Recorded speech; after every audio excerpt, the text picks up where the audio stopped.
Le jour de son mariage, elle a reconnu la voix de l'homme qu'elle avait perdu.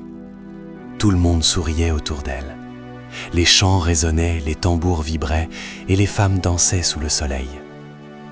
Mais, au milieu des invités figés, se tenait Idriss, l'homme qu'elle avait aimé, l'homme qu'on lui avait dit « mort ».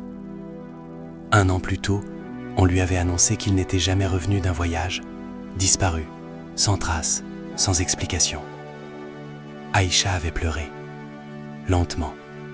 Puis la vie avait repris, lentement, douloureusement. Sa famille l'avait poussée à avancer, à oublier, à accepter un autre homme.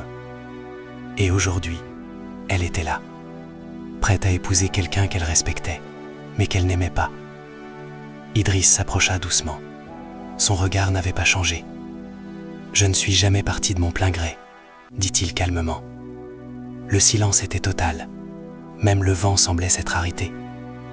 On m'a retenu, loin d'ici, et dès que j'ai pu, je suis revenu. Aïcha sentit ses mains trembler. Tout ce qu'elle avait essayé d'enterrer revenait d'un coup. Les souvenirs, les promesses, l'amour. Son futur mari la regardait, perdu. La foule retenait son souffle. Et au milieu de tout ça, Aïcha devait choisir. Encore une fois. Idriss tendit la main, sans insister, sans parler davantage. Juste attendre. Le temps semblait suspendu. Puis Aïcha ferma les yeux 1 seconde.